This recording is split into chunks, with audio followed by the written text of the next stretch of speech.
Okay, so this is part 3, and one of you guys wrote to me and said, you play with your hair a lot. It is funny that once you start vlogging that the comments that I get, and many of them, I can't really say on here. Some of you have been naughty. But I wanted to just do a side commentary. Remind me. How are you going to remind me? Okay, I'll get to that in a minute. It has to do with closeness. But anyway, I guess my whole main theme for you guys today and whatever is this whole start now. I have been guilty of it before, and I want to tell you guys that quote again. It's an awesome quote. The biggest time spent wasted is the time spent getting started. And again, I get that from my dad. My dad is research.com, okay? If my dad ever bought a car, he had to research it for 6 months before buying a car. He'd make a file folder for each kind of car, and he'd go to 7 different dealerships and make friends with all the guys. So these guys would see my dad coming, they're like, oh, you take him, because he was like, he's gonna want to test drive it. He would do that with salsa. My dad likes salsa, so he would go to all the Mexican restaurants that were in a city, and he would ask to sample the salsa. And then he would come home with big jugs of salsa. He's like, well, yeah, the guy at the bar gave me a bunch. I went and sat and had salsa. And I'm like, Dad, did you buy anything? He's like, no, I just talked to this guy and he offered it to me. And I'm like, and actually he just said that to this afternoon. My parents came home and they had taken the train from downtown out here, and my mom's like, we're going to take the train and we're going to go all over the place, blah, blah, blah. And Dad's like, well, I haven't looked into that yet. I need to do some research. My mom's like, give me a hammer. Just give me a hammer, and I'll just bang my head off. But anyway, I think that's where I get it from, which, we can all do whatever. But my problem is, like I said, when we're talking about fitness, you know what I do? I sit here, and Sherry and Jackie and Cynthia and Jessica, they're probably all like this. No kidding. I will sit here and go, okay, it's not working. I'm not where I want to be. My jeans are too tight. And then I'm like, what have I done wrong? What have I eaten? What did I eat last week? What did I eat before? What did I eat 2 weeks ago? What did I eat 2 years ago? What did I eat? How was I working out? What was I doing? What did I do that week of December of 2005?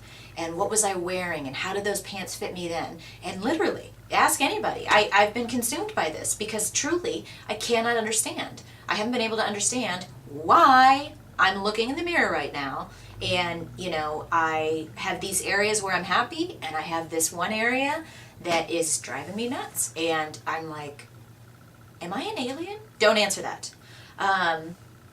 But that's my problem. Then I want to sit and look at all my books and read all my books and figure out, what does this one say to eat? What does this one say to eat? Am I following this? What's most real? And seriously, I could do that for a week.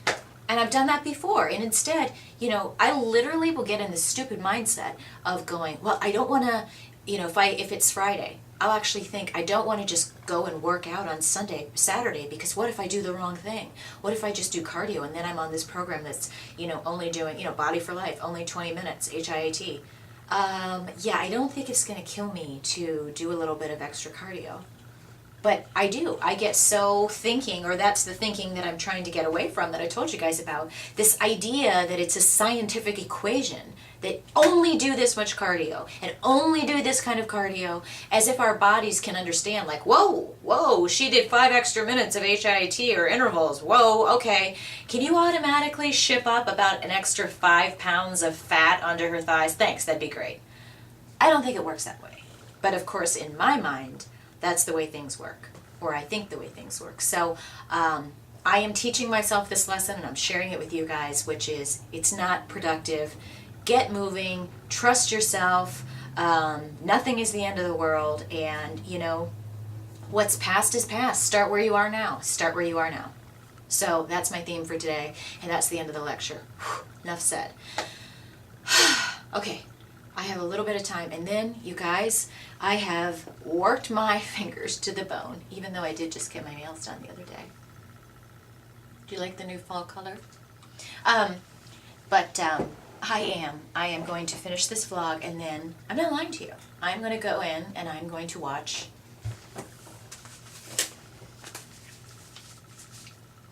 Netflix.